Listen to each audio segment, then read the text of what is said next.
Okay, guys, so let's get started. Is everybody able to hear me fine without any interruptions? And Yes. also, everybody able to see the screen? Yes, clear for me. Okay, good. So today we're going to go ahead and talk about a few important things. We will go ahead and talk about the first one is the database class as we discussed yesterday. So we will also talk about inheritance, interfaces, all of that today. Okay. So what is a, as I mentioned to you yesterday, so we had two ways of inserting data. We have the DML operations where we looked at insert, update, delete, undelete, upsert, etc. And then we also talked about save point and rollback. So the database also have the same methods. If you want to insert records, if you want to delete records, update records, upsert, all of these are available inside of database class. And the benefit of database class is they offer partial success. So they allow you to pass a parameter called all or none, and if you set the value of this all or none to false, means the partial success will be possible. So if there is a issue with one record, and that will fail but the rest will go through, and if you set it up as true, then it will behave the same way as DML. So it will either all the records will be processed or none of the records. So if there is an issue, everything is going to basically get rolled back. So we will go ahead and do some examples related to the database class, and you have to tell me what is going to be the output of those programs. So the first example we are taking is the example from the database class. As you know, here we have database insert, which basically inserts the records. Update, name indicates it updates the record. If you want to update description or anything on those, you can do that. Upsert, within one, you can update records as well as insert. Delete, if you want to delete something, you can use the database.delete. Undelete, if you want to undelete something, you can go ahead and you can use the database.undelete. Merge, if you want to merge two records together, if there is duplicates, you want to merge them, then this is what the database.merge will do. And convert leads will convert a lead to an account, contact, or in some cases it could be an opportunity. So these are some of the methods that are available in the database class. Okay, we will look into majority of them, but then there will be few more. Okay, so uh, okay, so here we will have the convert lead, if converts into a lead into an account, contact, an opportunity.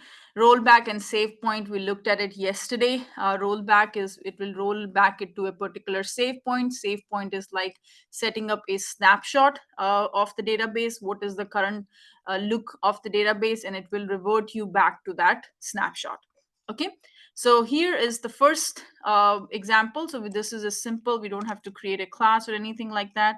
And one important thing is, so I'll go over to the hello apex, put it over here, control V, and okay.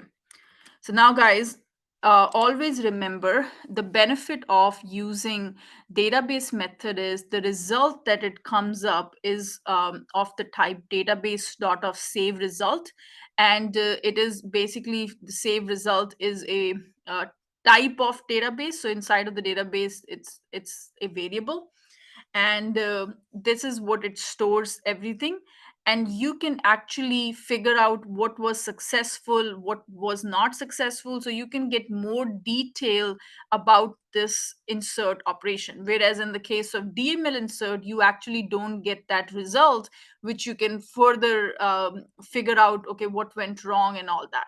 Okay, so this is an important point, that database.insert returns you something of the type database.of-save result. And Um, yeah, go ahead. Deepika, so the saved result, is it a Boolean value or what? No, What it save will be result a is a type. If you go back to the database class, let's look at Sort of the collection. Yeah, it's a collection of the save result type. So if you go to the database class, let's look at what the save result is. And here, here, let me look. This only talks about the methods. Let's see if we have save result. Database.save result.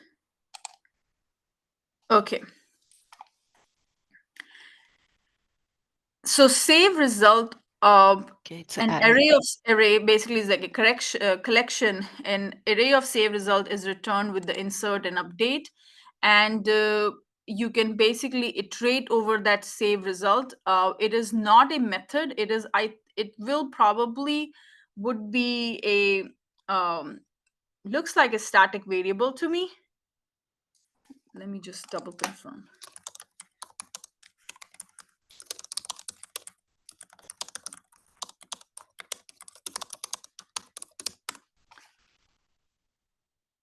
Okay, database.save result is a class. It's not a variable method itself, but rather a data type used to represent the results of the DML.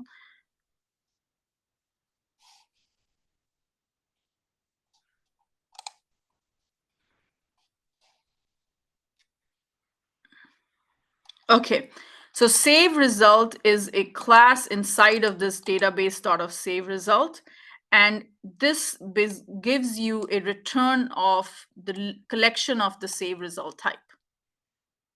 Okay, so now let's look at the save result class. So it's itself is a class, and so you're creating objects of that class.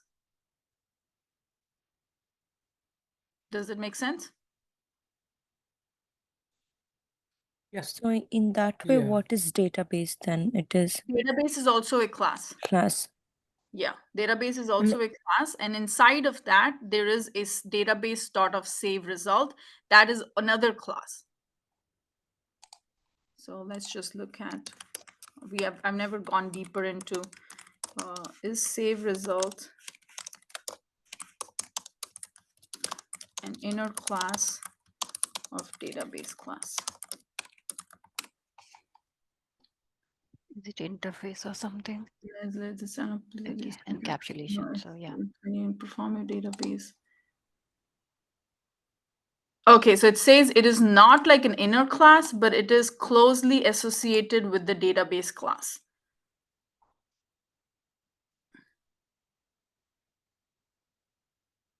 Insert the operation returns an array of. Yeah, so not much information, but basically both of them are separate classes. One is a database class, and the other one is called as database dot of save result class. So the return, whatever that insert is returning, it is returning you the type of this collection. This is all you need to understand from this database class. Okay, so the result would be of the type save results. Then you can iterate over the collection of these. So you can see here we are iterating over the collection of the save results, and from save results you have two methods available: is success and failure. So you can figure out what were those records which were successful and which were those records which were failed. Okay, so here, is there an issue? How many records are you trying to insert?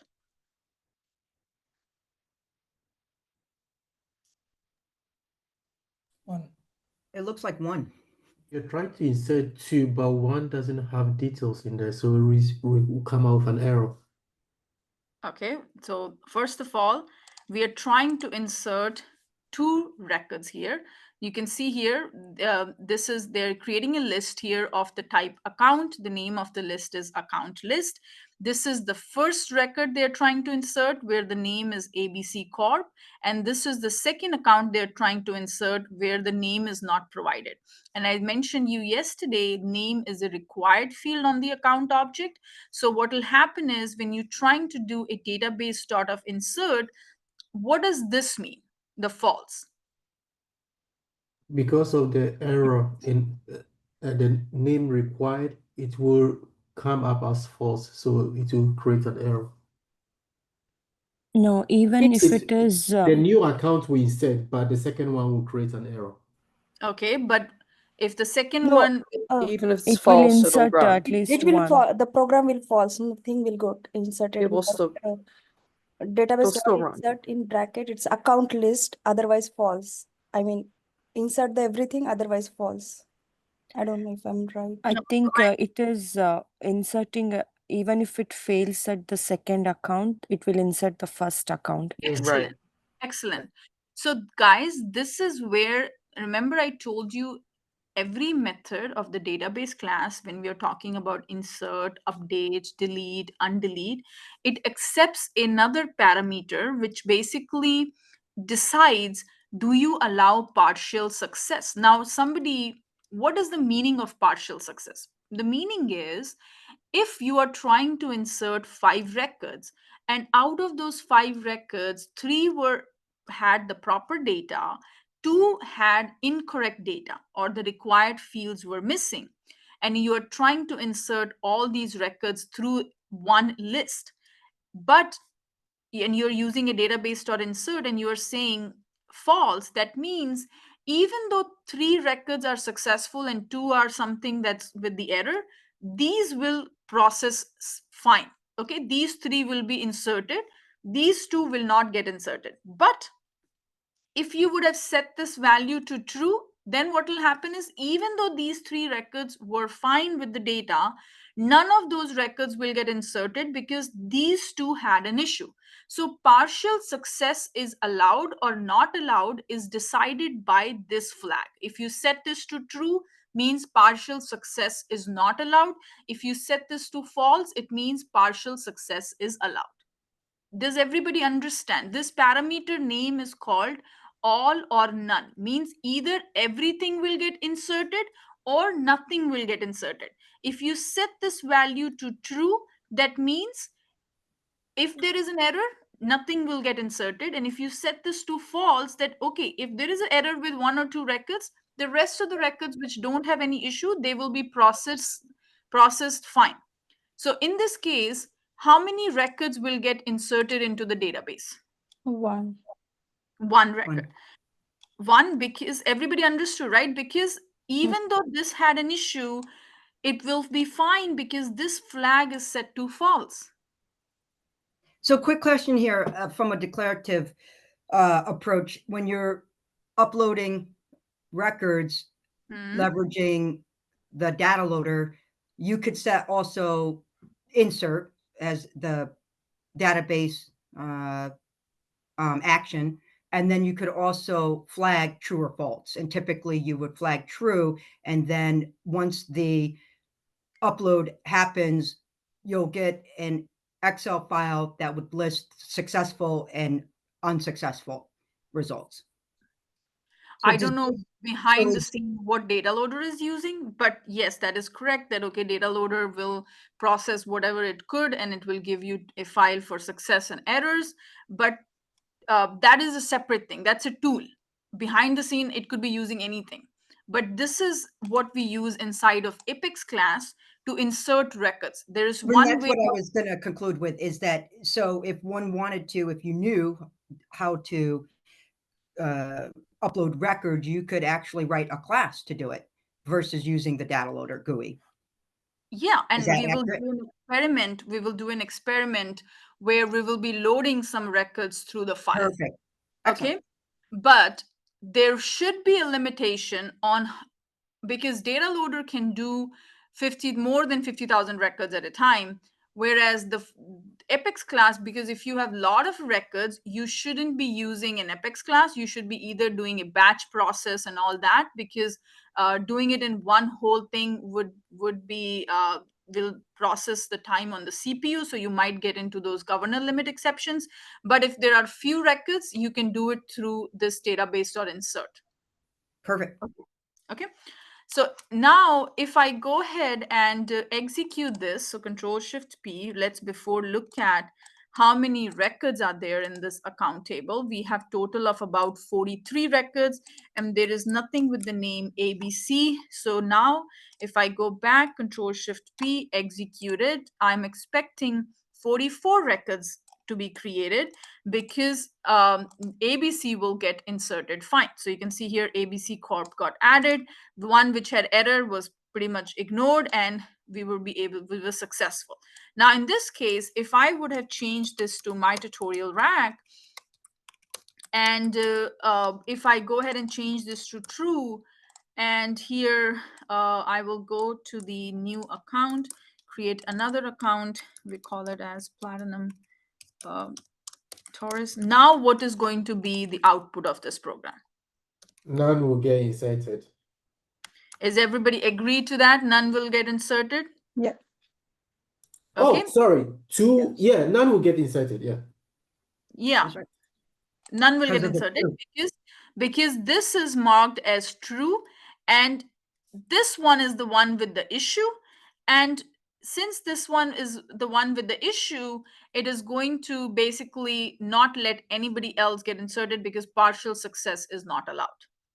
Okay, so here if I go ahead and Control Shift P, execute this, none of these records will get inserted. You can see here you have 44 records and nothing got inserted. Okay. Now, another thing is, let's go ahead and get rid of this. And I will go ahead and create another list here. Okay. And I will call it as Palantir. And let's say we call this as Meta. Okay. And actually,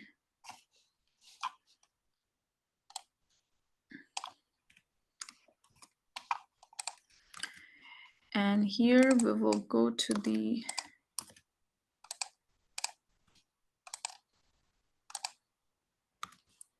okay, guys. So now in this case, what will happen? Two records will be inserted. Okay, I didn't hear you. What were you saying? Both records will be inserted. Which both? So how many records I'm trying to insert first of all? Two. 5. 3. Take a 3 look. records. Two 2 will be lists. loaded. The first one will be loaded. No. And the 4 second one won't run. records. Okay. So here I'm trying to insert 2 records here and 2 records here. Total 4 records. Okay. None of this had an issue. Okay. None of these had an issue. And account list database.insert true doesn't matter because none of them have the issue. These 2 records will get inserted successfully. And then here I am saying true. This one is having an issue because the required field is not provided. You have put partial success as true. That means no partial success is allowed. So only 2 records will get inserted. Is everybody clear? Yeah. Yeah. And the moment I change this to false, now what will happen? 3 will get inserted. I mean, So Three how many records 3 will be records will inserted. be inserted. 3 records will get inserted. Okay, simple. So if I go to here, currently we have how many records? 44 records are there. And if I go here, Control Shift P, execute anonymous window. Okay, everything looks good. Let's see. Okay, something is wrong. None of them got inserted. Okay, what is wrong? Okay, I didn't save it, looks like. Control Shift P, execute anonymous window. Okay.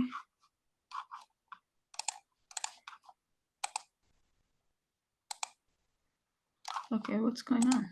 Is the list not declared properly or closed properly? The first one?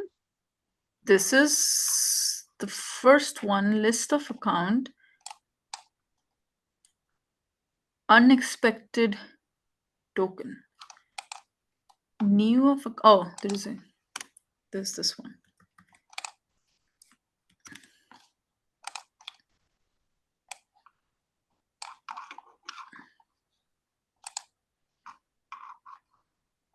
I think second got error now. Yeah. That has. Okay, so now let's just do this. Control Shift P, execute. Okay, everything looks fine. So here you were expecting now a total of 47 records. Okay, so those records got inserted, fine. So everybody clear on all or none parameter, right? Now, another important thing here is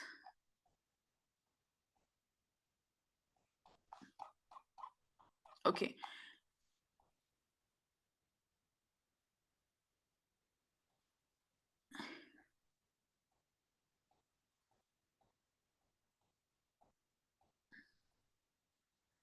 This is the second example I'm going to give, and you have to tell me the result of this operation.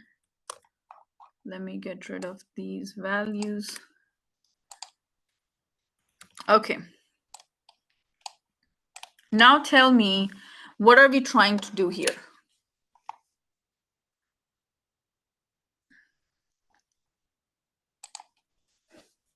Trying to update the records.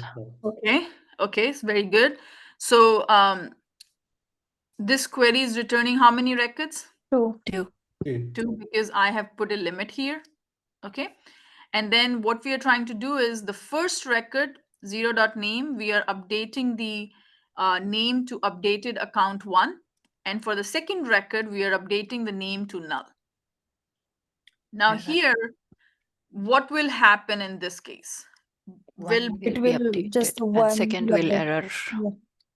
second will error because you're trying to put the name as null, which is not allowed. It is just as not putting any value for name. So what will happen here is only one record will be updated to updated account 1. Okay.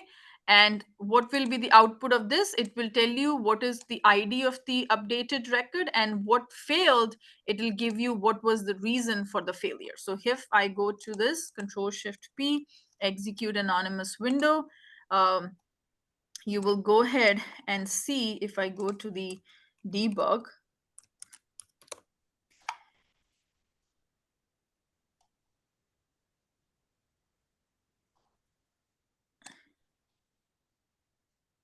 Okay, so here it'll tell you what was the failed record, and the failed record was saying required fields are missing name. And the other one, you can see there were other issues as well, that okay, what was the reason for the failure?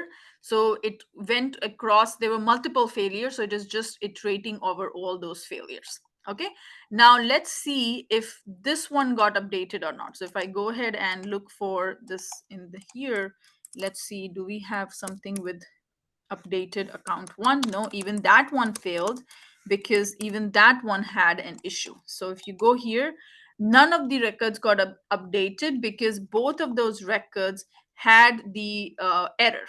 Okay, so now if I go to the accounts and I say give me the accounts of a certain type, let's see, if I go to ABC Corp, and let's look for ABC Corp here, and I go here and I'll say where name is equals to ABC Corp. Okay, and the next one, or account 1. Let's just do account 2. Let's see if this works. Okay, and here if I go to this, let's see how many records are returned. And if I query this, go over to my query editor, data export, and this one is this. Okay, so 2 records are returned here, and we will say, we will update the account 0.name. We will call it as second, no, account 2 updated. Let's just say that. Okay, account 2 updated.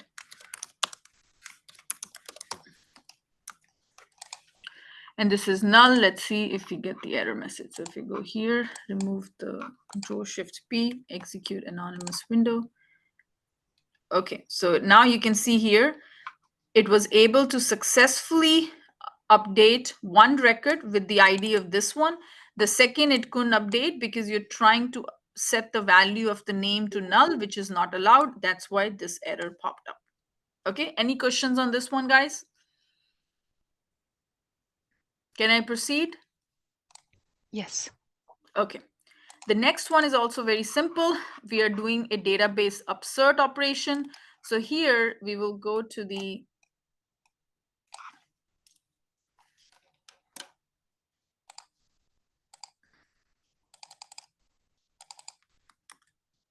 what happened here? Does anybody know what happened?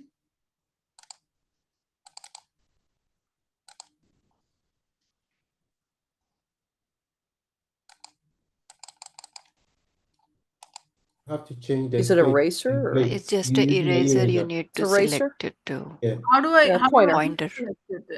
Put it on It the should Press select. Yeah. escape. yeah. Escape. Oh, good. Escape. Thank you. Thank you so much. So here I'm giving you this another example here, and you have to tell me the result. I'm getting rid of all this. Okay. Now what I'm trying to do here is, can anybody explain me what I'm trying to do?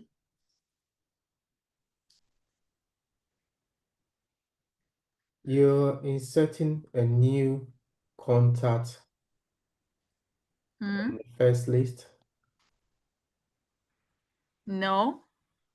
You're doing It's an a upsert. it's new contact. You're First creating name. one new contact and Yeah. upserting another one. Which one I'm updating it and which one I'm inserting it? One The with first one is ID is the ID. updated. Okay. So one with the ID is updated. So this one, now let me see if this ID exists. So if it doesn't exist, it'll basically, it won't do any update. And here, if I go to Andy Young, copy the ID here, put it over here. So I am updating this record, okay? And this one is an insert. So when it is trying to do this operation, database.upsert, and we are providing this complete list, we are saying, hey, check against the contact.id. Okay, use this as the key to figure out if it is an update or an insert. So this particular record had an ID and that ID is available, and this record doesn't have an ID that it understands it is an insert operation, and this is an update operation. So here, when you do the database.upsert, it will basically update one record and insert another record.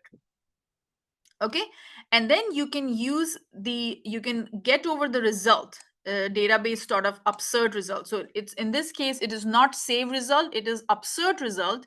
And in the upsert results, you can basically check is success. If it is successful, it will come inside the loop here.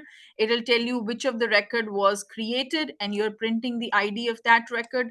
Else it is going to tell you which one was a failure. And if it had any issue, it will go under this for loop and it will display the errors. Anybody did not understand this code? So, I Deepika, so in the first line, new contact, first name John, last name Doe, and email john@demo.com.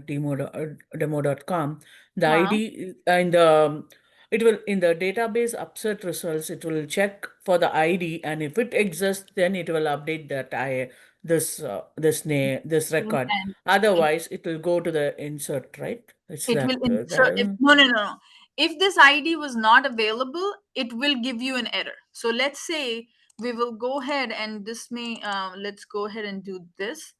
If I give a wrong ID instead of 01 and this record doesn't exist, let's just double check. And we gave the ID here. So this, let's see if this record exists. So that record doesn't exist. So in this case, this, even though you provided an ID, but it's a wrong ID. So this is going to give you an error saying that ID wasn't available. Okay, so if I go here, Control Shift P, execute anonymous window. Let's go ahead and refresh it here. Let me tell you. Error here which says malformed ID. Okay, so Okay. this Okay. is going to give you a, because you're trying to put an ID which doesn't exist.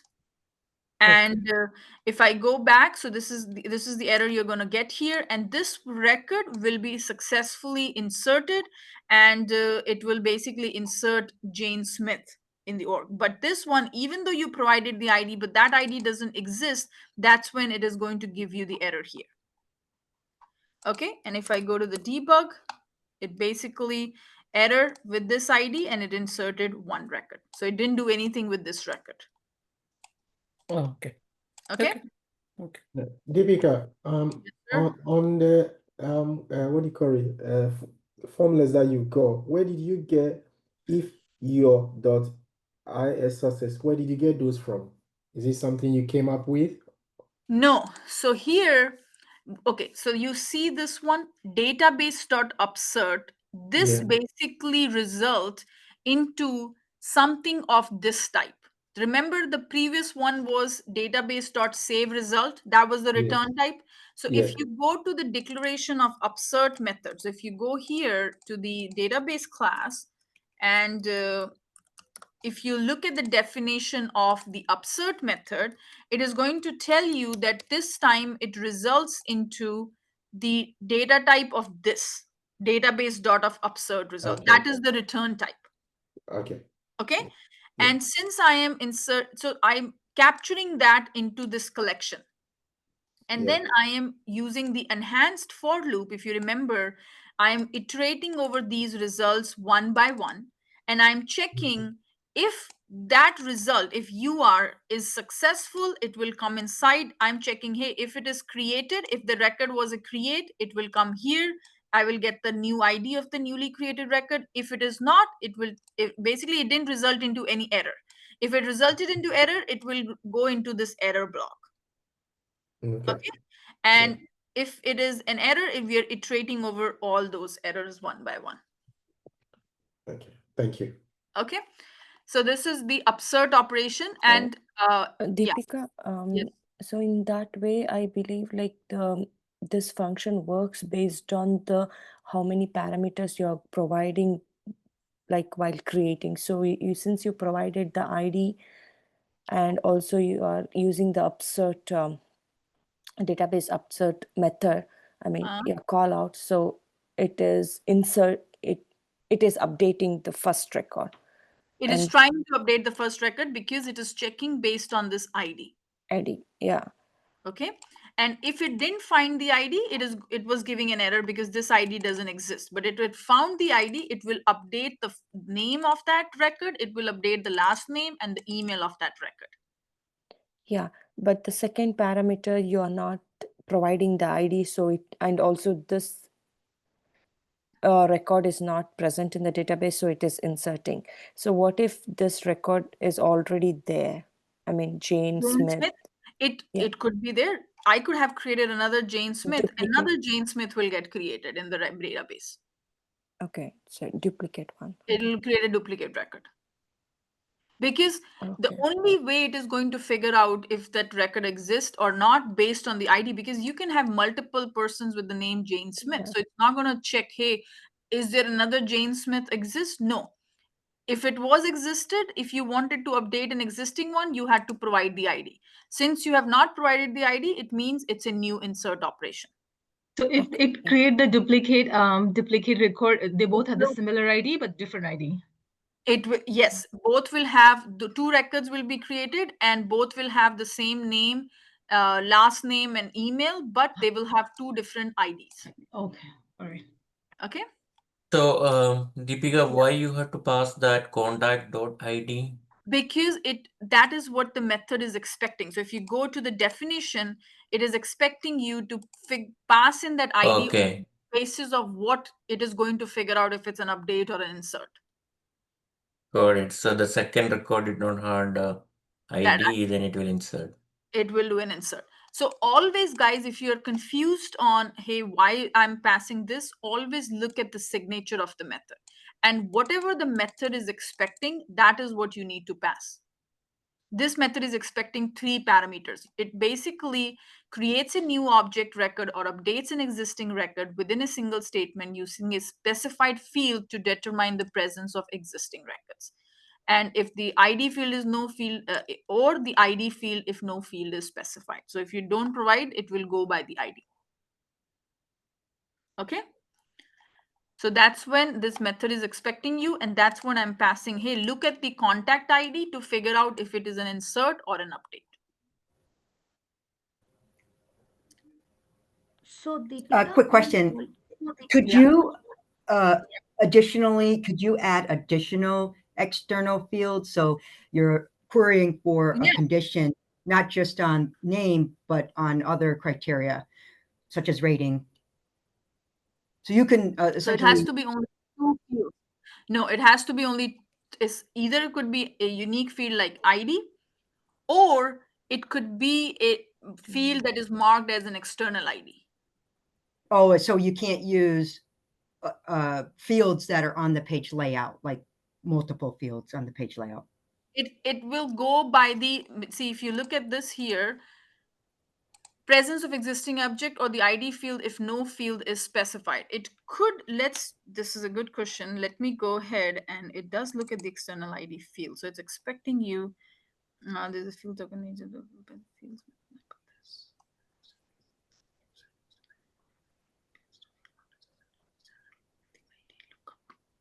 Attribute, yeah. Let's see if it looks by name. Okay.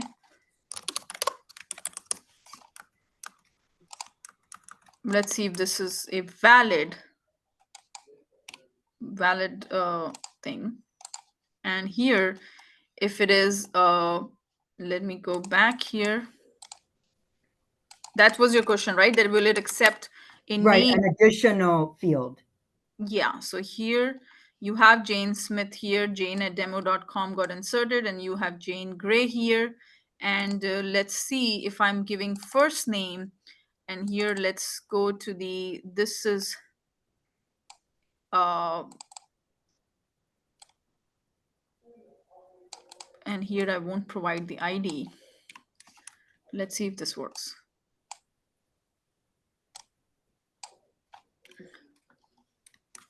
Okay, and this one has Jane in it, and this one I'm And gonna then add an additional field besides just name and email. No, it will go ahead and do jane@smith.com. I'm updating the email, and let's see if this works. Okay, Jane will. Let's do this.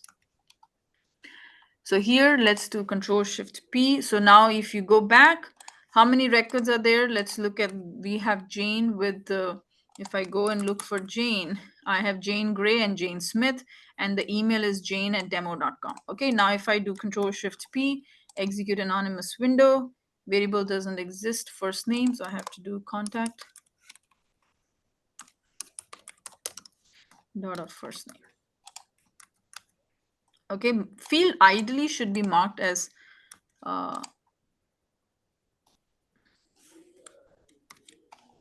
And just to be clear on my question, and yes, your here question. it does give you an error. It says invalid field for upsert must be an external ID custom or standard indexed field. So Okay, you so the have, standard index field, which would have yes, been the name. no, it's not the name. So here it would be contact dot of ID, or you can use any field which is marked as an external ID on that object. Oh, so what is so fields on the page layout are not, if it's not the data type of external ID, then it's not going to work. External ID is not a data type. External ID basically is a checkbox when you're creating a new field. If I think you did you miss the yesterday's class? I did. Yeah. Okay. So basically, external ID is a field that represents an ID from an external system. Okay, and while you are creating a field, there is a checkbox called as mark it as an external ID. So if you go to a text field, click on next, and if you mark something as an external ID, that you can use it as Okay. okay. Okay, so then you could create custom Field, fields, but you need to mark it as external ID in order for that to be part of the code. Exactly. Thank you. Okay, so here this is your ID. Now it will go ahead, and what will it do in this case, guys?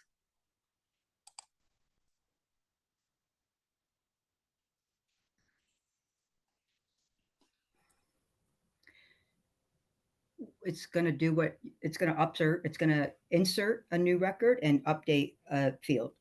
Let's see what fields it's going to update. No. Which record it's going to update? That's what I'm looking for. update existing contact with ID. That's the else. It will return an error. Why would it return an error? Because there's no ID.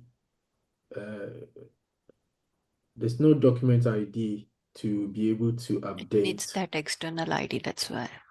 Either internal or external ID No, to it will insert 2 new records. Exactly. It will insert 2 new records because see, in the case of absurd, in the previous example, one had the ID, one didn't have the ID. So it basically it updated the one which had the ID and inserted the one which didn't have the ID. What I'm confusing myself is looking at the top instead of looking at the upset result, database upset result. That's what, or So- database upset. Yeah, that's what we need to look at before looking at the top. So no. So here it is trying to insert. So both these records will be inserted. Yes. Okay. Then it will never come inside of this. It will come inside of this loop. It will never go to the else statement because none of these records are an update. Both of the records are insert records. So right now we have how many records are there? We have total of about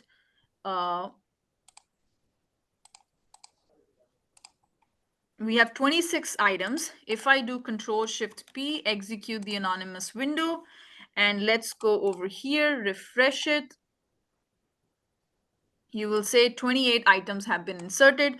Both these records will get inserted. There is no record which is an update. Okay, so can you then also walk the class through a scenario where the else is fired, and so the records, there's no 2 records created, but it will update an existing record?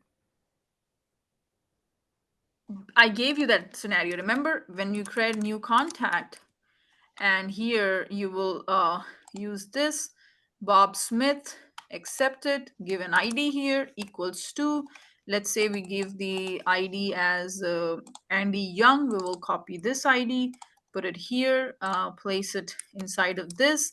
Now here what it is going to do is it is going to do, oh sorry,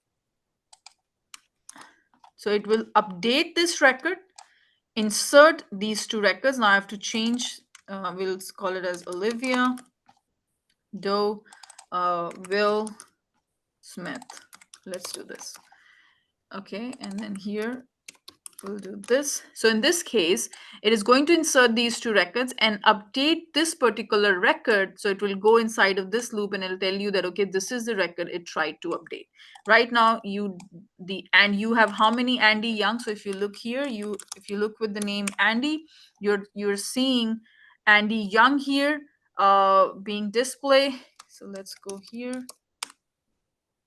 Okay, so you have one Andy Young, but one second.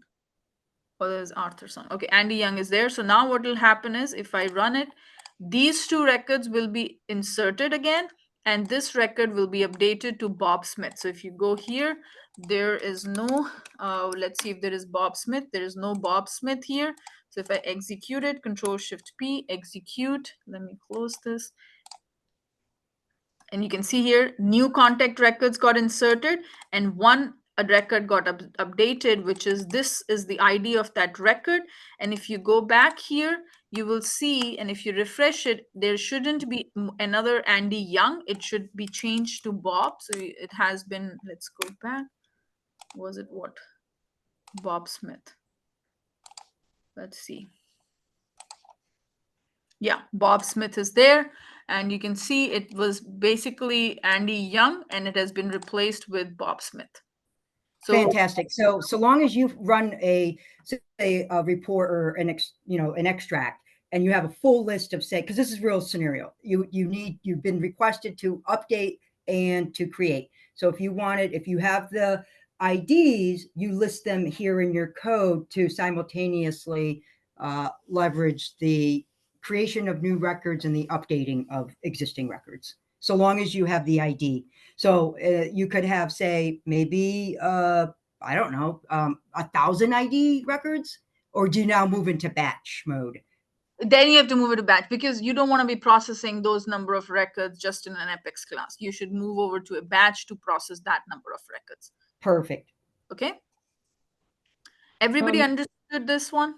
Deepika, I have a question. Like in previous example where we did not update the record, just inserted to new records.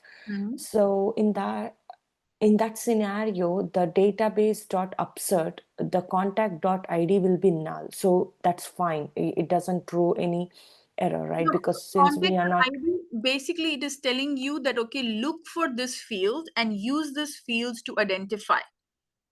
That is all it is doing. Okay, since we from previous example, since were not passing any ID, that was okay. Yes, that was okay. Okay, because it is not, you don't have to, all you're saying that, okay, use this field to identify if it is an update or an insert.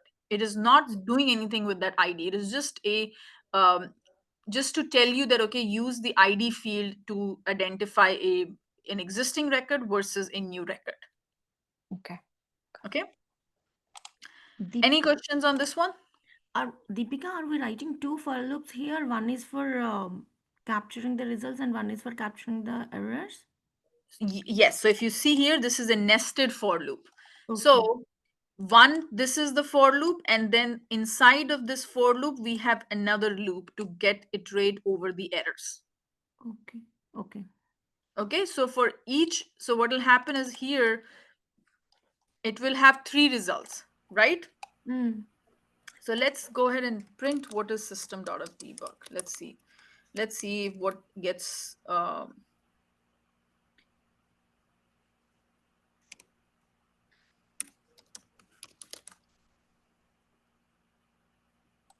okay, let's see what it is there. And if I go to this,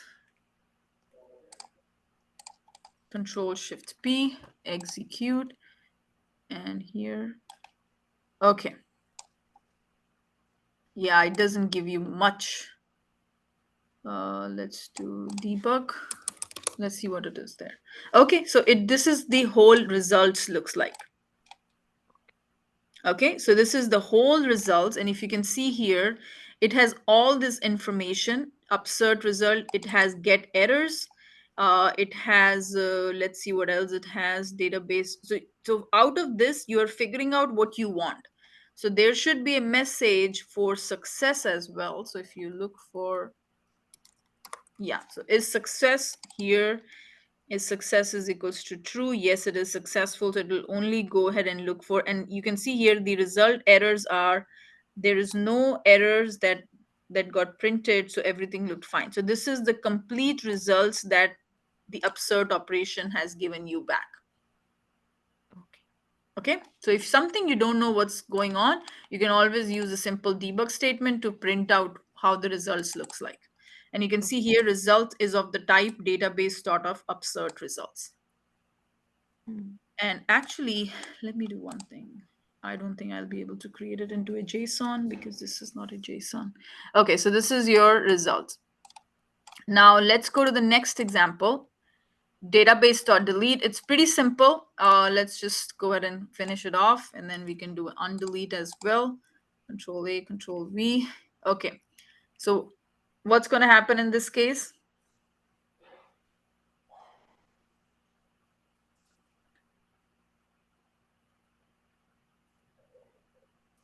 If you go to the cases record, how many cases we have?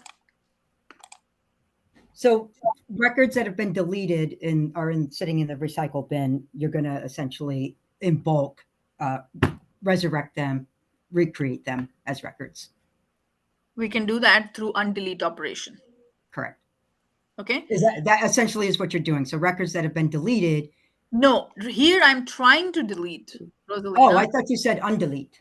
No, delete. This oh, is we're a not at undelete yet. Sorry. database sort of delete. So what will it do? It will basically retrieve the records from here, and it will delete those records. And whatever the result is will be available in this class called delete result. So for upsert, it was upsert result. For insert, it was save result. For delete, it is delete result. So remember the data types. Okay. So how many cases do we have in total? Let me go to the, actually, I will say where 27. status is equals to closed and limit is equals to, let's say we remove 5 records. And here we have total of 27 records. I am doing a delete operation, very simple. And if there were any validations, then it won't delete it. Okay, it won't delete those records. But if there is no validation errors, no issues, it will successfully delete them, and it will print the IDs of those records which got deleted. And you will see right now we have 27 records. If I go to Control Shift P, execute this code, and if I go back here, I should be 22 records now. You can see here.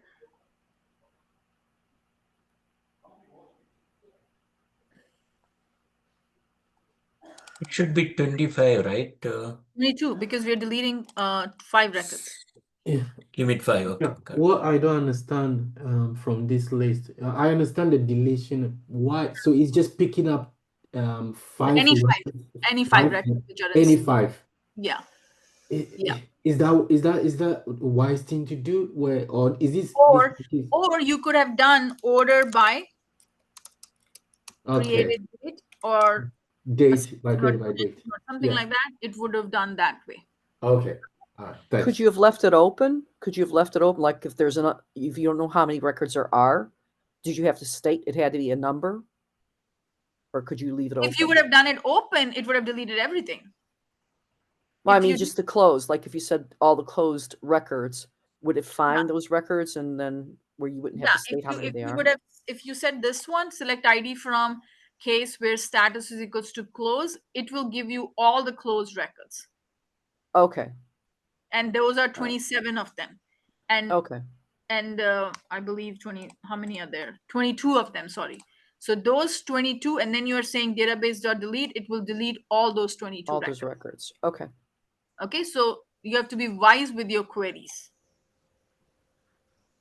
Okay, guys. Now, any questions on this one? This is very, very simple.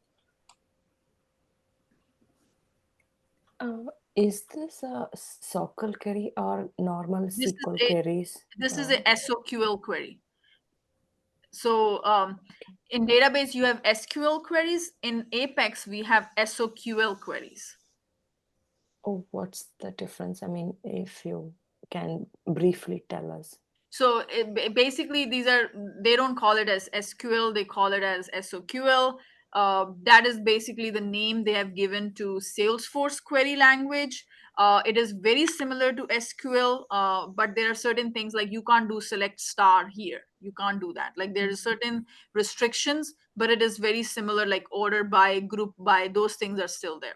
SQL queries, I think we will study in the next session. The acronym stands for Salesforce Object Query Language. Correct. SOSL is same as Salesforce Object Search Language. One is to find the records, one is to search in a particular object, the other one is to search across multiple objects. We will go deeper into that from the next class. But it is similar to SQL, but with certain restrictions. This is specifically used in Apex. It's called as SOQL. And I jumped ahead. There isn't a DML action for undelete. Apparently, you undelete in the recycle bin period. Now, let me ask a question. I know that there's... Okay, what you said is not correct. So you're saying that you wouldn't, typically you'd go to the recycle bin to undelete. So basically, if you deleted a record by accident, they could recreate, you get that record out of the recycle bin within 15 days. But you can also use database.undelete. And here, so there is an undelete. Okay, yeah. Perfect. Okay, because I just looked and I didn't see undelete. Okay. You do have it. So if you go here, there's this next example. And in order for you to retrieve something from recycle bin, you just have to use what is called as, what is called as all rows. And you will say, okay, give me all the records which are deleted and look into the recycle bin. So this query will look into the recycle bin and it will give you all the deleted records of the type case. And then you are using this undelete operation. You can see the result is of the type undelete. And then it is a collection you are putting it into. And then you are just iterating over those cases which have been retrieved back. So those cases, the 5 of them which we deleted are now back into the main case object. So if I go ahead and execute this, currently we had 22 records. If you refresh it, you will see those 5 records jumped back. So let's go back here. Let's see what went wrong. Get message, Control S. Okay, so it did error while deleting. No, this is not the one. Okay, control. Oh, I didn't save it.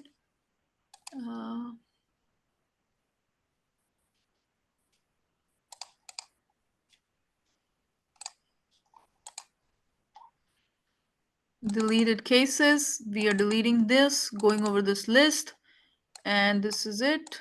Okay, so this shouldn't be any error. Okay, so it does say restored case. So it did restore all these cases.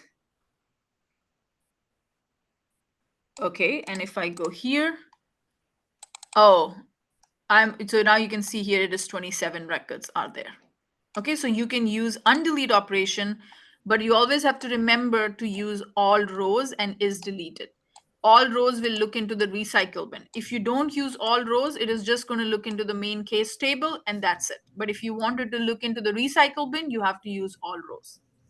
So quick question, how would you write code to undelete child records that meet the condition of, for example, if an email address is blank, you don't want those child records to exist in the system. You want to get rid of them. So here you will update your query. You will say select ID, subject from case where email is whatever that email is. Okay, retrieve those records. And then here, instead of undelete, you're going to use delete operation. So it will pull up all those cases with that required email, and you're just going to use the delete operation to delete them. But say case has many contexts, because it typically would. You don't want to delete the actual parent object. You want to delete the child. So then you can also query, we're talking too much, and that depends on the query. So from here, you can say, if let's say you are trying to pull select ID from account, and here you can do another query, select like a small query here, select ID from contacts from account. So this will fetch the account as well as the contact information. And then what you will have to do is you will have to iterate over this complete package and create a separate list of those contacts that you want to delete and use the delete operation. Perfect. Okay, so you will have to break it into chunk. You will first query all those contacts. Okay, you can query that, okay, don't give me the contacts, and you can put these into a separate list and then delete that list of contacts. That's how you would do it, is you would segment it out in lists. Exactly. You'll segment it out in a list and then delete it. You should never, ever write any kind of DML statements or database statements inside of a loop, because that will result into governor limit exceptions. Because you don't want to do one record and inserting one record at a time. You should create a list and then just do a single insert with that list. That is much more effective. And from the code perspective, it is much wiser to do it right that way. But if you do one record at a time, it can cross those governor limits. So you have to be mindful of that. Okay. Thank you. Okay, so now we will move over to a small project. This merge is very simple. I'm not going to do that. It is just going to merge 2 records. If you had, let's say, two records, if you want to merge the contents of those records into one record, you can use a merge method available in the database class. Pretty simple. Now let's do a simple project here. And the project is, we have a file. We have a file which looks something like this. Okay, I'll go here. And this is my developer notes. And where is my file? What is this? That's not the one. Let's just create a file. Maybe it was in the downloads. Yeah, accounts data. Okay, so I have a file I created, and let me show you the contents of the file. And this is how the file looks like. Okay, it has 3 accounts. Okay, Google, Amazon, Tesla. So here I will go ahead and say Google 1, because I believe we already have those, Amazon 1 and Tesla 1. Okay, and these are the phone numbers and these are the websites. Okay, now what we're going to do is we will go ahead and file, save as. This is a CSV file, so we're just going to leave it as it is. Already exists. You want to replace existing file, click OK. Okay, so now we have a CSV file here. And the first thing we need to do is we will upload. This is how the step is. So we are going to read through the CSV file. And based on the contents of the CSV file, we will add that many records into our table. Okay, so now we have about 3 records. So those 3 records will be inserted into this into this particular account object. So first thing is we need to upload that file somewhere. So what we'll do is we will go over to the setup, and there is a section called as static resources. So here we will upload that file. Okay, so I'm going to go ahead and say new, and we will call it as accounts data. Choose the file, and let's say the file is available under the downloads under here, and make it available for public, and cache control is set to public, and we will go ahead and hit save. So first thing is I need to upload the CSV file in my static resources. Then what I can do is I can read the contents of the file. So there are a couple of things that you have to remember. The file actually is not like this. Let's just close this, and let's open this file in the Visual Studio Code, let's say. Open. Okay, so this is how the file looks like, because it says comma separated, right? So name, industry, phone, and website. This is the columns. And Google One, technology, this is the first row. This is the second row. This is the third row. Okay, and if you see here, each of them is separated by a comma. So comma is how you will read the file.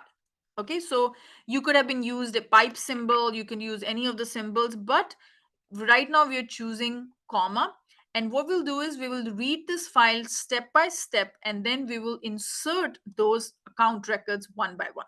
Okay, now you have to tell me how to read that example. Okay, so I'm going to go ahead and create this file to record creator. This is my class. I'm going to go here, Control Shift E, Apex class, and we will create an Apex class. The name of the class is file record creator. It's available here. Get rid of this. Now try one at a time. Okay, one person will give me I'm going to get rid of these comments. If you're not understanding anything, you let me know. Before I do that, let me go to the, if you remember. Okay, let me get rid of all these.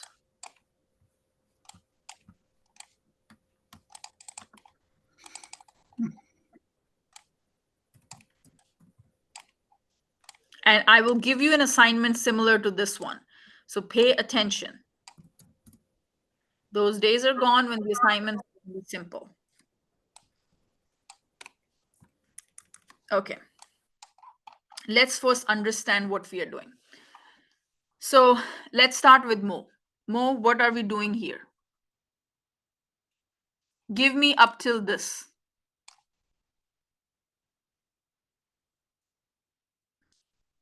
Understand the first 3 lines. Tell me what's going on in the 3 lines. We are trying to read the file, right? Okay. Yeah. No. So what is this? What is this? Like this thing. What is this? static method. Okay, what is the name of the method? Create accounts from file. And what is the return type of the method?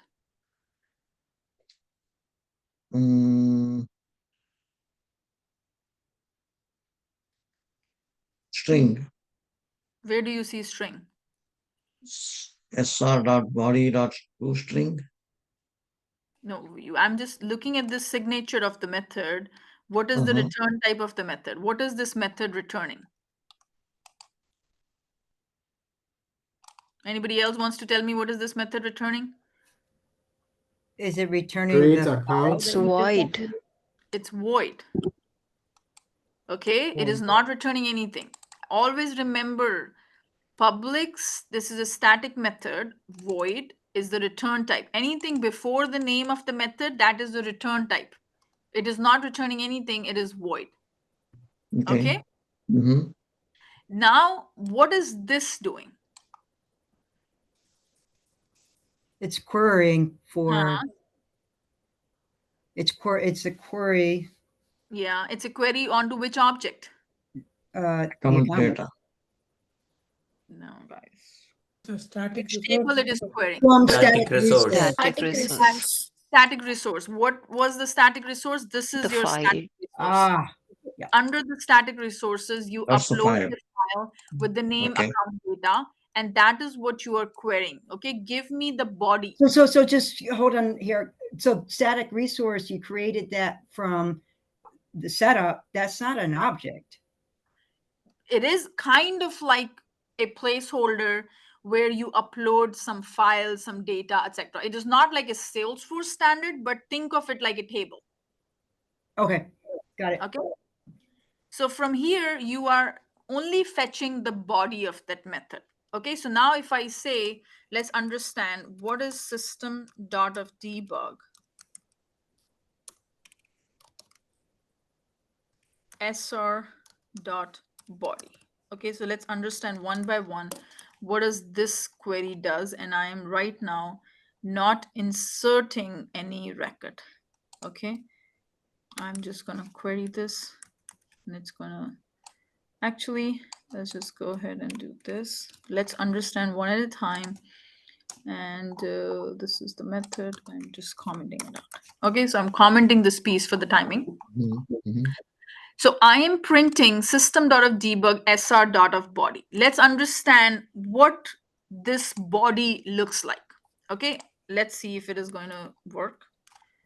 I'm going to Control-Shift-P, remove this. Where does it say account data limit 1? Okay, account data is the name of the file you uploaded. So if you see here, this is your account data file. Okay. If there were multiple files with the name, it will give you all those. But what we'll do, we just remove Only one file we are trying to read. Okay. only one file. There's only one file. You don't have to put limit here, but it's good to put limit. Otherwise, if there were multiple by any chance, then you might run into the issues. Okay. So now if I do Control-Shift-P, execute this, unexpected token, public class. Did I do a, okay. Wait a minute, try. Extra bracket. Oh, you know what? I had a try block. Try catch, yeah. So this one cannot be here, and this is going to be here. You can comment the try at the top. No, I don't want to comment the try because okay. Exception. So I'll just do it till here. Okay. Let's see. Control-Shift-P, execute.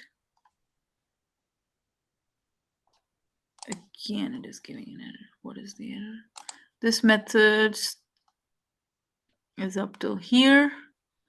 And static can only be used in the methods of a top level class, which we did. And So there's one more brisk bracket down there. So is that extra one? This one is for loop. It's ends here. This is your for No, loop. the one you selected for the class. After the class, it was showing one more bracket. This is important. This is for the class. Yeah, that should be there.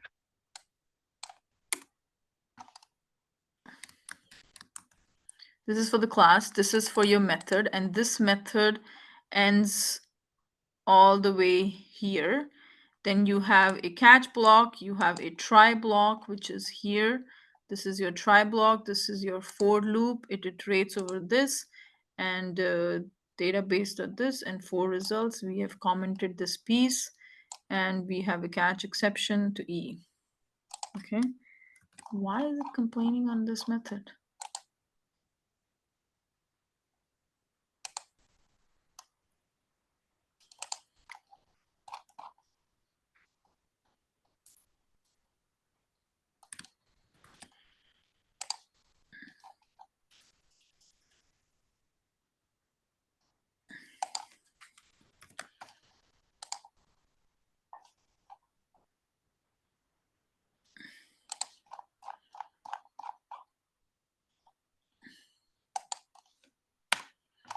Let me do one thing.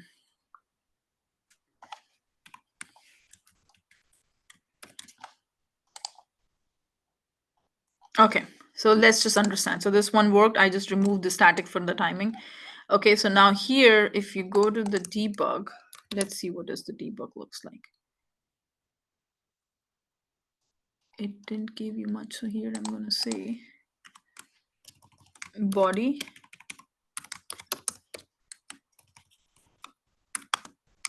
plus. Okay, Control Shift P, execute anonymous window. Why is it not printing sr dot of body? Okay, let's do this. Sr dot of body to string. What does this do?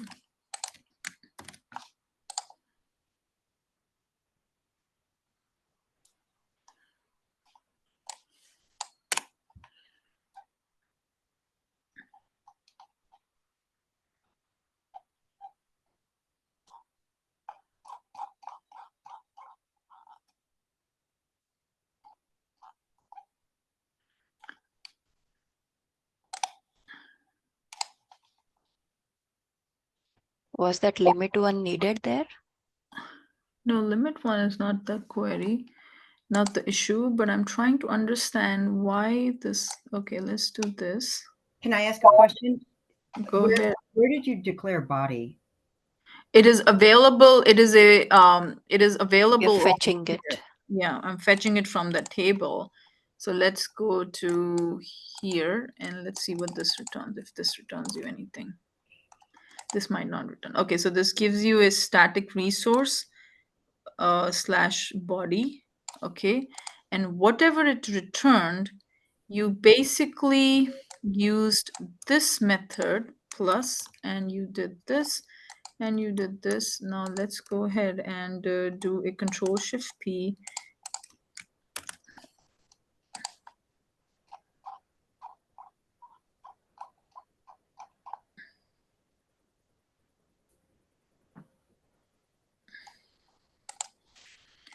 I'm just going to put limit one just in case, but that shouldn't do anything.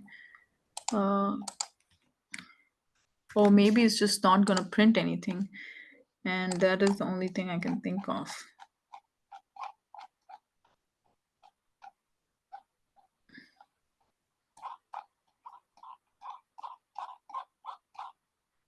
Yeah, it is just, I think it doesn't have anything that it is printing.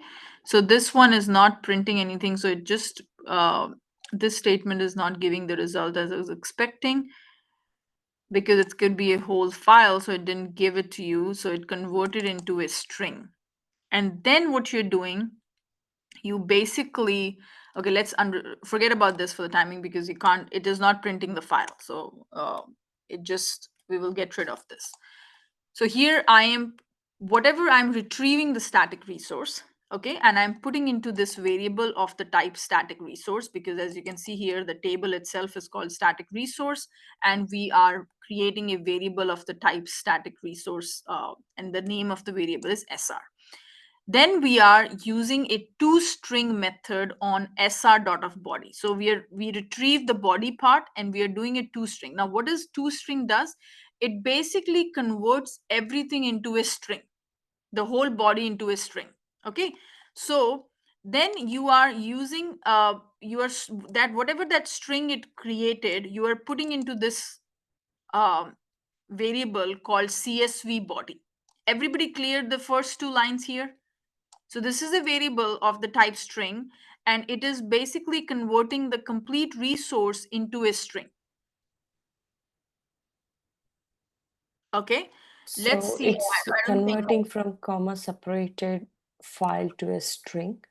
basically it will make it as a string, but the commas will still be there. So it's Okay. converting resource into string? The file, the accounts data file, it is converting it into a string. So here, if I think this one also not work, but let's just test it, because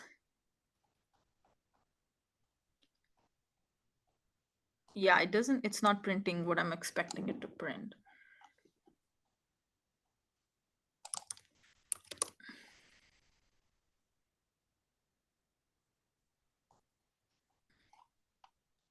Deepika, it had only one record, right? Account data file. One record is one file. So shouldn't we use that limit one there? Just put account data instead of limit You one. can do one. Since there is only you could get rid of the limit. There's no problem with that limit. Okay. Sure. So it's not required. Now here, what you're doing is you have to understand CSV body dot of split slash n. Now slash n basically is a new line. So what it is telling, hey, split that whole string now with at any point. So let me explain. So if I go back, this is your file, right? So what it is going to do, it is going to split up based on new line. So it will store first this, how many lines are there? 4. How many lines? 4 lines. So what this is going to do, it is basically converting it to line by line. So it is CSV body dot a split. So anytime it encounters a new line, it will split from there. It will break from there, and it will create list of string. So first line would be 0, second line would be this whole, so second line would be this, third line would be this, and this will be the fourth line. Okay, are you understanding this point? If I go back, it is splitting it up. Just real quick, Got I'm you. looking at the Apex reference guide. I'm under string methods. There's quite a few. So Yeah. this is so string CSV body equals sr.body custom string method. Is that a custom string method? No, this split is a method available on a string. Now, what does this method does? It basically splits. I got it. So there's a few splits here. There's a lot of splits. What type of split is this? This is a simple split which is expecting one string parameter. So if you go back, let me first explain to you. Then Rosalina, it's like when we use enter in our code or any writing, whatever you are writing. Suppose you are adding a enter. That's what a slash n is. So wherever it finds enter key, it is going to add it to a new line. That is, it is splitting it. It is splitting it. Okay, but specifically, this is the split string. It is splitting based on the new line. It is just dividing it. No, that I understand. What I'm trying to comprehend is you've got a concept of string class and string methods. And so inside of the string, you have a method. This is a string, right? This is a string. So inside of the string, I have a method called split. And on what basis I'm splitting? I'm splitting it based on the enter, on the new line. So every time this string encounters a new line, it splits it into one string. So we had 4 lines, so it will create a string of the size 4. So that understood. That's the behavior output. Got it. What okay. I'm trying to go by the guide here to understand, is there a inference? Is there a connection between the out of the box string methods of split type? It is the same method. So because sometimes we receive data in one very long string, so we need to break it into small pieces for usable pieces. It's like a scissor. You're cutting it very long string. Yeah. Can you go to Apex reference guide real quick? Yeah, it is the same split method I'm using. This is Let the me method see. I'm using. Which one is, okay, so public string, split string, regex, regex. Regex is the expression. So this is that expression That's I'm what I was passing. looking for. Thank you. Okay, Specifically that's- from the reference guide, Yeah. what were you using? This Yeah. one, this exact one I'm using. Okay. Thank you. I understand its behavior. Yeah, Thank so you. this is basically splitting that whole file, this file, into 4 different lines, and Correct. each line is being stored in this string list of string. Okay, so how many lines it has? 4 lines. Now, which is out of this, which is the line which has the header information? I'd Line say 0. Line Line 0. 1. This one, right? Name, industry, Google. So if you had a list here, what will be the index of that line? 0, right? 0. Because it starts from 0, 1, 2, 3. So, and then how it is being, so in this header, how many columns are there? 4. Okay, and how it is being split by? If I have to separate Comma. these columns, I can use a comma, right, to split. So Mhm. similarly, I am saying, get me the line number 0, okay, and then split each of them with the comma. So now how many headers I have? In this, how 4. many headers I have? 4. One 4. name, industry, phone, and website. Okay, so we're at this one. So we got the header information here. We basically, we splitted the header line and we got that into this list. Then what I'm doing is, as I mentioned, we created an empty list to hold those account records that we are trying to insert. So I created an empty list here. Then what I am saying lines dot of size start with the 1. So where is the data starting from? Data starts from this line. Because this line is a header line, so I'll ignore it. So here I'm saying start from the index of 1, go through each line, and then trim it. If anybody remembers, we learned about the trim method. What does it do? It's removing What? characters or No, it removes the The spaces. space. remove space. Okay. Okay. So this is a little bit complex, but understand. So we are saying go through the first line of 1, which is which line it will go through out of this, which line it is going through? This one. Line If 1. I say line, which one? A name or the Google one or the Amazon one? Which one?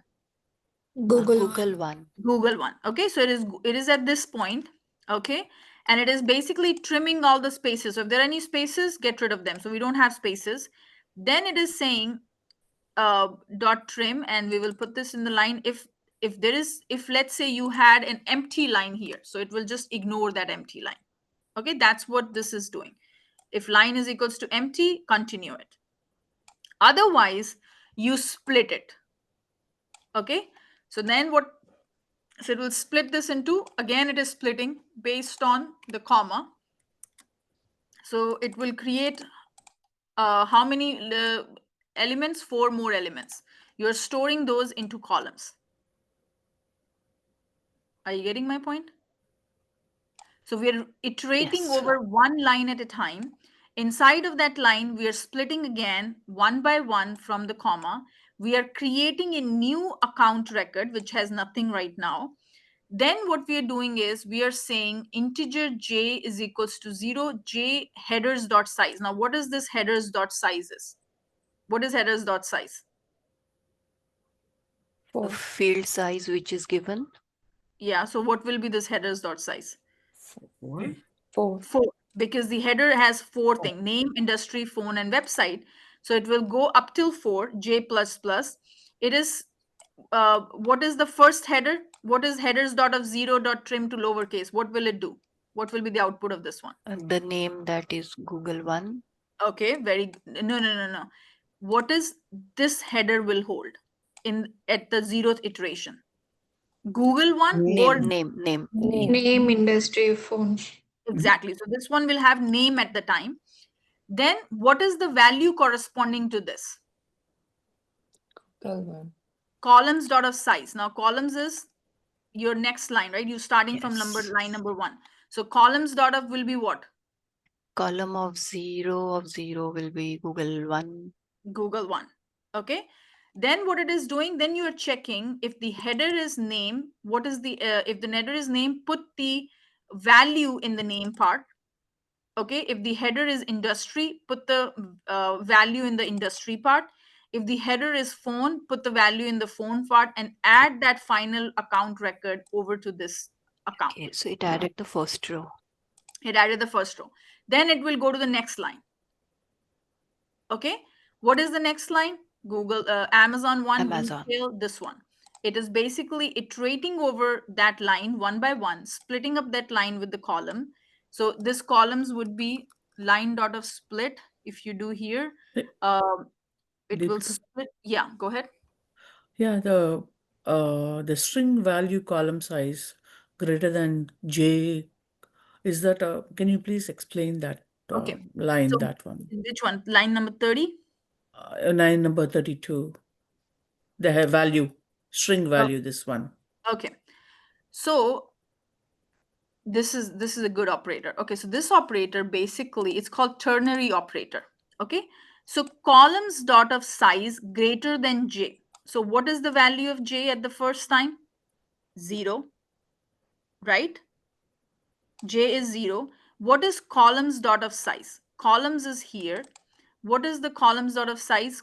Is going to be 4. Columns dot of size is 4. 4 is greater than 0? Yes, it is. So if it is greater than 0, whatever is after the question mark, that will be the value of this. And if this expression is not true, then this is going to be the value of this value. Are you getting my point? So let me explain to you.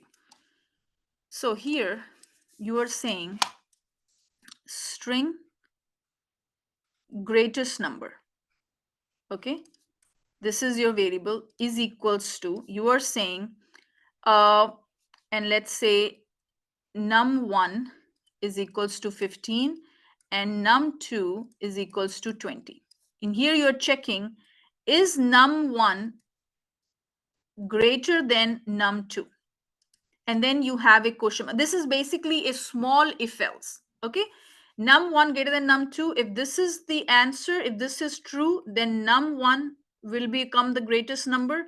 Otherwise, num2 would be your greatest number. So instead of saying if num1 greater than num2, and then you're saying greatest number is equals to num1, else greatest number is equals to num2.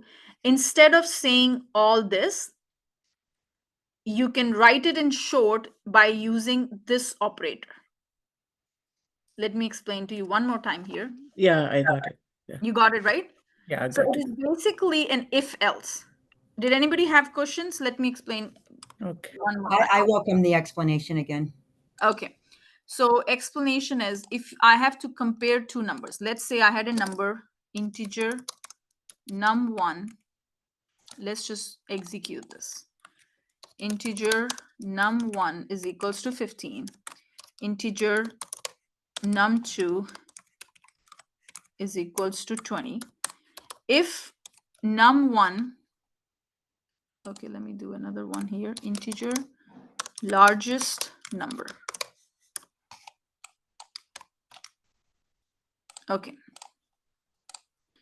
And here I'm saying system.debug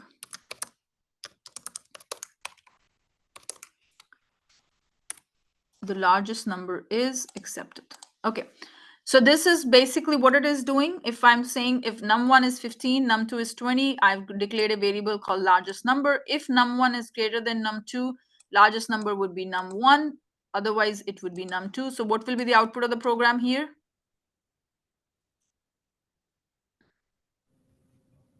20. Right, so Control Shift P, execute. The output is going to be, let me just do it again. The largest number is 20. Okay, but instead of using all this, I can say largest number equals to this ternary operator. Okay, So I'm checking the condition. Is num1 greater than 2? If it is, then this will become the value of largest number. Otherwise, num2 will be the value of largest number. Where's So the question? the question Oh, mark I'm sorry. Question mark is right. I understand. Now go back to your example code, because If I go it was here, mentioned that there's there's that question mark right there. Columns dot size greater than j. So what is columns? Columns is 4. So columns dot size is 4. 4 is greater than 0. So it is telling me trim everything on columns of j. So columns of 0 would be what? I believe columns of j is account name. Yeah, name. Got it. So that will give you the value of the value would be equals to this Google one. Yeah, Google one. Okay, for the first time. Then it is going to the next line. The value would be Amazon one, retail, this and this. And then the only last question I have is that, again, that integer, when you declared it as j, that's arbitrary. You just are making that up. Yeah. Okay. You can use any variable name.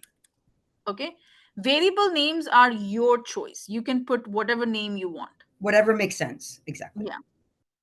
So here I am reading this file. Yes. Yeah. Can you go back to? Yeah. Account list is. Where did you declare it? Sorry. This one right here. Oh, okay. This is an empty list completely. This is just an empty list. So you are creating one account record. Okay. Account.name. So you're setting up this account record. Account.name is equals to whatever you got from here, columns of 0 or columns of 1 or columns of 2, columns of 3, whatever you got. So that you're putting it into the account. So you created an account record and you're adding it to one by one to this list. Okay. And then you are doing a database.insert, inserting that list here, storing the result into this variable. Database.results here. And then you are just displaying what accounts got inserted, what is the name of those account, what is the ID of those account. If there are any errors, you're displaying those errors. Exception, don't worry about it right now because I haven't explained you exception. So forget about try and catch. But any questions on this? So first of all, what it is doing, so we have, this is our file. Okay, this is the complete file we have. The first file represents, if you go here, it represents name, industry, phone, and website. So this is your header column. Okay, this is your header column. And the size of this, and how many lines are there? Lines are total lines we have is 4 lines.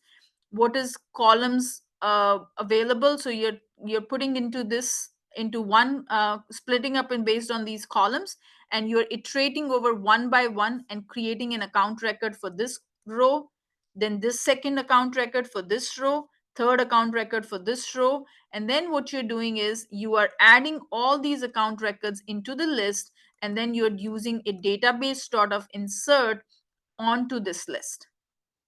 This is a small project I have given to you to kind of understand all the Apex we have learned so far. So it uses string, it uses variables, it uses database, all of that. So this is one good example. And you will do something like this in the real world where you are reading from a file, or based on the file you are doing something. Okay, right now we are using a comma separated. If it was a pipe delimiter, all you will have to do was, and I will give you that example, all you have to do was change the split based off of pipe symbol rather than the comma, and it is going to basically go split those into each of those into separate words, and you are creating the account record based on that. Any questions on what I've done so far? Ask me as many times as possible, and we can just print each one of them. So if I go here, let's see if it works as expected. So right now we have 47 records, and if I run this and close this, Control Shift P, execute anonymous window.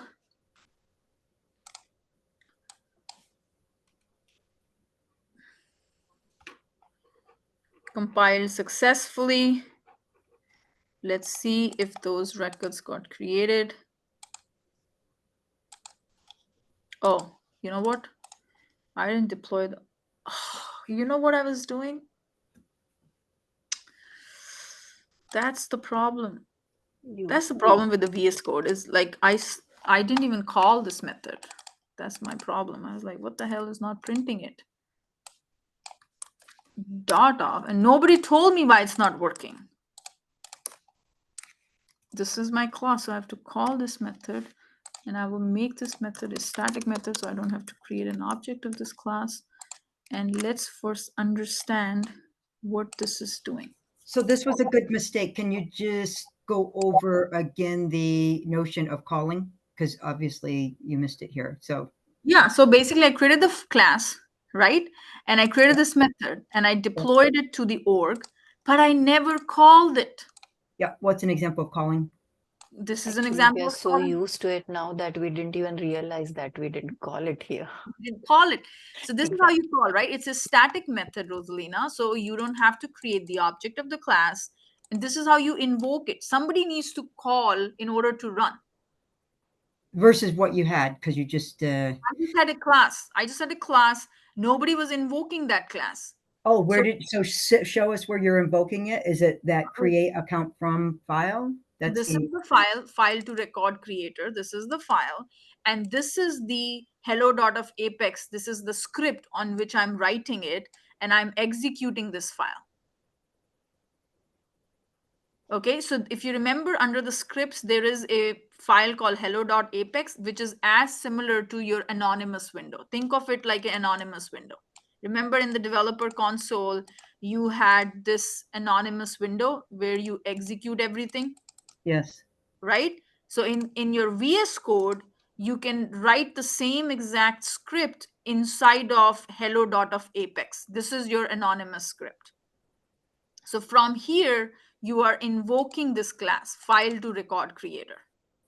And what were you missing? I was not calling it. I was not doing this part. Ah. Okay. Can we call, Deepika, can we call this inside the main code? Inside where? Here? Yeah. No. Yeah, Do we have to have a separate window for that? Because either you have to have a separate window or you need to have a class which calls this class and you call that class. Means somebody has to execute this operation. Somebody has to, you could have invoked this from a button as well. But there should be some way of invoking it. Okay. Okay, so here it's just a matter of your clicking the click path. So in VS, you must go over to that tab hello.apex before running this code. Not to the tab. This is the file under the scripts apex hello.apex. Here you will see what you want to execute. Okay, you see it, but then is that where you then, where's your next click? Okay, so we go ahead and click on this. Oh, execute. That's it right there. Control Shift P, execute, and let's see what the output is. There was nothing wrong with your code. You were just skipping this click. Yeah. So see here, guys. If I go here to debug, let's see what we have. Okay, now it is working. So the CSV body gave you this thing. You can see here CSV body. First time the line had total lines we have is 4. Okay, it inserted one line at a time. So it inserted Google 1, then Amazon 1, and then Tesla 1. So it inserted those records. Now if I go here, refresh it, you will see 50 records here. So we read the file, and based on the file, we read the contents of the file one by one, and we inserted records into it. Okay, guys? And Deepika, the only question I have is if you could scroll down to further lines of code. It's the nested if or the for, so you're looping This is through. a nested for. So you're iterating over the line. So your line starts size. So first time here, if I go to this one is Google 1. Okay. Then technology, and then let's say something, let's say revenue, 100,000. This is your first line. Line of I is equals to 1. This is your line. Got it. Then you're saying line is equals to lines I dot of trim. So what will be in the line? It's going to be 3 others. So you want to trim those 3 other. No, lines of I. Lines of I? Yeah. So what is is 1. lines of I? This whole line. Yep. Okay. So line of I will give you again Google One, technology, But and remove all of the the, spaces, all the spaces. remove all the spaces. Okay, not Okay. the values. Forget Okay. about this line. We don't have to worry about this. Then it is saying line, this is line, Mhm. right? Line dot of split by comma. So we are Got it. splitting based on the comma. So this columns, what will columns have? Columns have this index. Okay. Line dot of split. So it will have Google One on in the first index, 0, 0. Technology in the 1. second index, 1. And then let's say revenue in in this index. Okay, so this becomes your columns. This is your columns. Correct. Okay. Then you are saying account ACC is equals to new account. So you created a blank ACC record of the type account. It doesn't have anything in here. Okay. Then you are saying integer j equals to 0, j less than headers dot size. So headers was your main header. Which was their main header? Main header is this. Name, industry, phone, and website. So header was, let's go back. So what is in the header?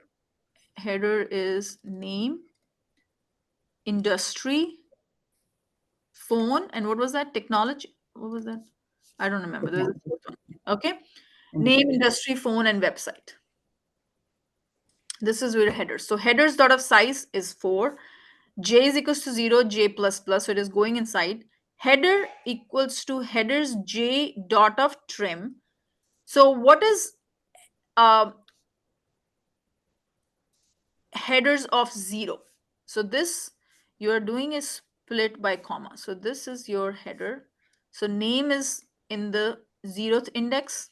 Mhm. Industry, sorry, I'm making it this look so bad. Industry, then this is phone at index of 2, and the website is at index of 3. Okay. Then you are saying, are you following up till here? Absolutely. The dot to lowercase. So what it does, it basically it converts this name to smaller letter name. That's it. Okay. Okay. So string header. What's So what the you need purpose that? of it actually? Huh? What's the purpose of Yeah, do you So need it? converting it to lowercase? you don't have to, but then you will know that okay, if in the sheet I had something like this, one had industry like this, and then website was like this, it will convert everything into one baseline. Because if I check for this, I'm checking that okay, exact value should be lowercase industry. So I know that if I've converted everything into lowercase, I'm expecting the result in this form. Okay. Okay. Got it. So you're converting into one standardized capitalization. You could have converted into uppercase, so everything would be uppercase, then you can test against that. So just to standardize everything. Got it. Okay. Here, then you are saying headers j dot trim to lowercase. So what will be the output here? J dot trim to lowercase. What will be the header value? So the first time, the header value here is going to be equals to what? Name. This one. Name. Excellent. It would be name. Then you're saying value. Okay. What is the value? Columns dot of size is equals to 4. 4 greater than 0. Yes. What is columns? Columns is this. Mhm. Columns of j. So j is what? 0. So what will be the name? Google. Correct? Then it is checking header. Is header name? Yes, it is. Then what is the account name? The account name will become Google. That's it. Okay. Then j will become 1. Right? J will become 1. So what is headers of 1? What is headers of 1? Industry. So now the new value would be industry. Okay. Then columns dot of size greater than 0. Yes, it is because, sorry, 4 greater than 1. Is 4 greater than 1? Yes, it is. So columns dot of j. So columns of 1 is what? Technology. So this will become, sorry, in this will become industry is, let's say, technology. So header is industry. Value in this case will be technology. Okay, I understand up until this point. Only last question is why couldn't you use for ifs rather than else? I know the else is for false, but could you have not used So for you were ifs? saying Yeah. if header is equals to name, account name dot a value. Yep, that I understand. Why is it that you're using else?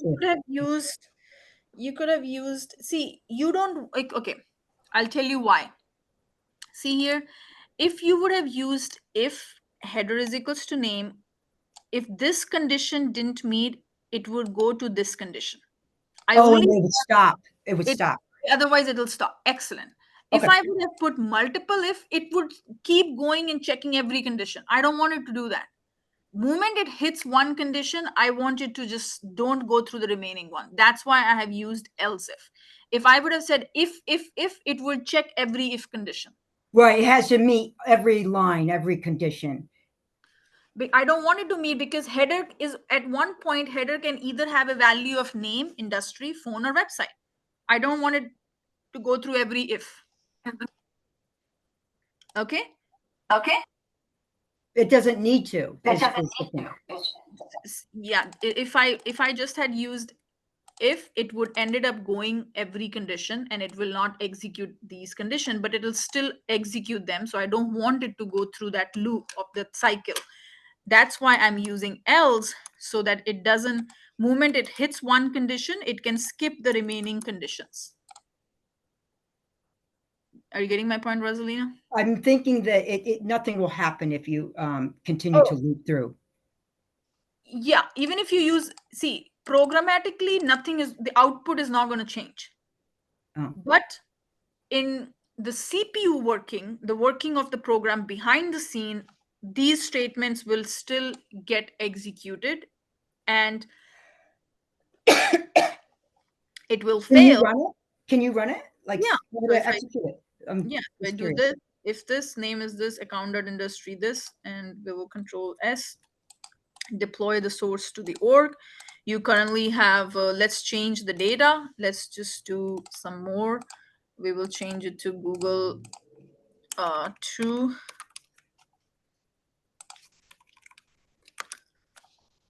Deepika, you're changing it here, but not on the static resource. Is that I have to upload it in the static resource too. Okay, yeah. Good point. Thank you for letting me know, because I would have missed it. So if we go to account data, edit it, choose the file, upload the file again with the new values, and then here, deploy this code. So right now you have 50 records. If you go here, you have 50 records. And now if I execute this, Control Shift P, execute anonymous window, and your records will get inserted. And the same, now you should have 53 records, 50 plus you can see here. And you will see Google. Let's see how many Googles we have. See, Google twi got inserted. So nothing changed programmatically, but else if was the better way of doing it, because once it hits one condition, I don't want it to go and check the other conditions. Okay, that was a good question. Thank you. Okay, guys, so that is it for this tutorial, for today's class. So we discussed two important things. We covered databases, methods, and we also did a full project, a mini project to explain where we created a class. Now, this could have been split up into multiple classes and smaller methods. I just put everything into one method, but you could have a different one which would create the account records, call, invoked a separate file, and all of that. But we just try to keep things simpler. I added everything into one. Okay, any questions on this example that we covered? Hey, Deepika, Yes, sir. for the trim, it takes care of spaces in the front and back both, right? Yes, the trim will be taking care of the front and the back spaces, correct? Okay, we don't have to use like left trim or right trim. No. So just one trim takes care of everything. Yes. Okay, thanks. So, CSR body.toString, and everybody understood it. So, Deepika, This is the way, I mean, in the real world, the developers add the records to the files. It is one. So this is a one use case. One Okay. use case that, okay, you read through a file. The use, it's not to record, create a record, but there is a use case where you have to read a file. Based on reading a file, you want to do something, or you want to store the content somewhere. You can do that. It's a very important use case. We are checking the reading the file based on the record, updating the status of the record. You can do that. These are the multiple use cases because in real world there might be a situation where you have to read a CSV file, and then you can do whatever you want. You could probably, here right now we only had accounts data. Let's say we had an ID column, and that ID had the record ID, and you read that record ID and update it, and that would be your assignment. Okay, so you will capture the ID part, you will search that record with that ID, and you update the description of that record based on the ID. A simple use case. This is going to be the assignment. I'll give it to you. Okay. In a business use case, you could exercise this procedure for removing legacy records. So a company has too many records in the system and they're exceeding storage limits or they're coming near it. So you'd want to identify the records that the business has asked to remove from Salesforce. That would be one. And then, of course, updating fields within Yeah. Salesforce. So Updating those are two use cases. Does that help? Or even duplicates. That's another use case. Many times companies have a lot of duplicate records and they want the golden source. And so the business will determine which record is the golden source and remove the duplicate names that are related to that record. Does that help? Yeah. I can give one Yeah, example, Deepika.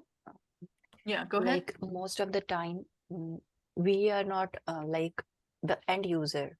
We create a software and we give it to the client. So most of the time we give it as a user screen, and the user has the right that he will fetch a CVS file, because most of the end users always have files. They don't go and enter one single data at a time. So they always enter it in bulk. So when they want to do it through the front end, exactly. So when do you want to do it through the front end, we just provide a screen where they are going to just have 2 or 3 buttons, which similar to the Windows. That one will be upload file. And when they use that upload file, that CVS file which you showed it in Salesforce, we just that file gets uploaded, and through all this coding, all the data just gets inserted into the database or wherever tables they are. Yeah, I don't want to create that file uploader because not at all. No, it's just a business scenario which is usually used. Yeah. And we could have used a screen flow, mark this as an invocable Apex, invoke that class from there. We could have done that. Yes. So, or we could have created an LWC component.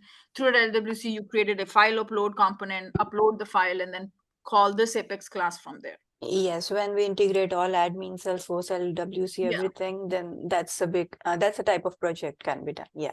Yeah. But now you at least got a gist of a small mini project understanding this part. Yeah, this was really interesting. Yeah, so this was a people who were asking, hey, when are we going to build projects? So this is a small project that we built. Deepika, do you mind going? One at a time, guys. How was today's class before we jump into anything else? Excellent. Okay, good. I'm glad. Yeah, what was the question? Before Oh, sorry. Yeah, go. Who is talking? Let me see. I'll pick a person. Okay. Hema, you have a question? Yeah. Okay, go ahead.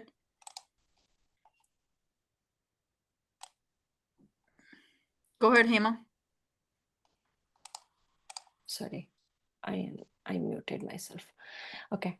So on the circle query, the body is the new, I mean, it's something that is specific to Salesforce. To static resource table. So if you go here and if you just do this query on the, where is it? Export. This is the body. Okay. This is the link to that file. Link to that resource. Yeah. Okay. Okay. And I was So, trying to print it for you, but it actually didn't print it for me. So here you got an idea of this to a CSV body. So it converted this into a whole string. Not just right now, you're only seeing name, industry, phone, website, but it actually converts the whole thing into string. So the whole accounts data Deepika, gets. now we will be able to print it because we were not adding it there to run. That's why we printed couldn't it. print it. See here, it Right? printed it. Yeah. Name, industry, but it didn't print the whole thing. It Yeah, only because we were not running that thing, right? no. We are What not I'm saying calling is, it, I mean. no, now we are calling it and it printed it. Line number 8 got Yes. printed here. Yes.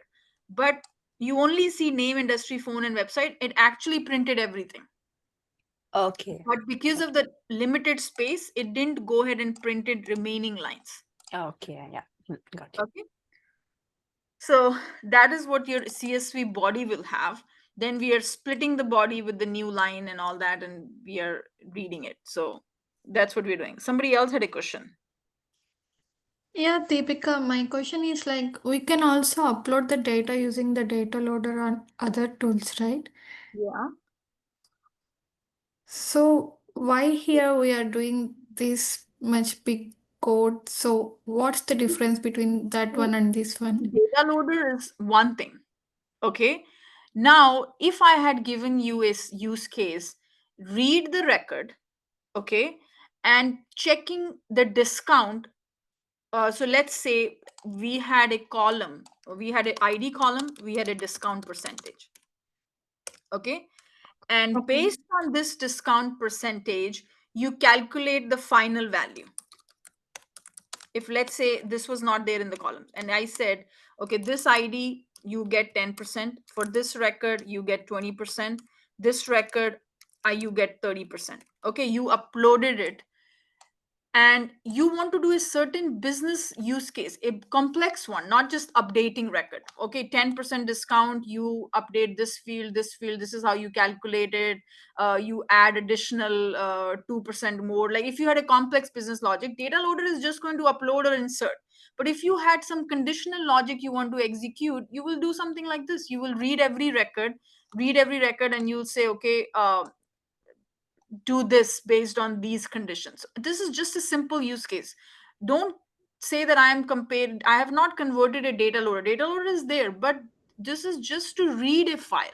How can you read a file? That reading a file can have many use cases.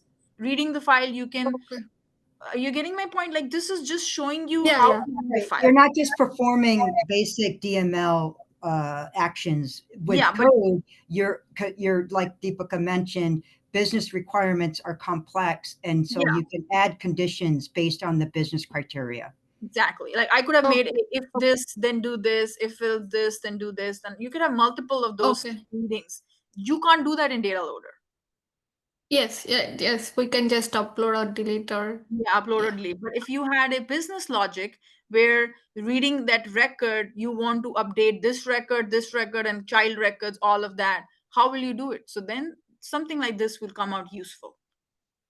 Okay, yeah. Thank you. Fantastic. I love it. I'm coming from the declarative administrative side, so this is great to delve into coding because it's just much more powerful. It is powerful. Yeah. So this one you can do call it through a screen flow, call it through an LWC, make it as complex as you want. You can do anything like that. This is just giving you a gist of it.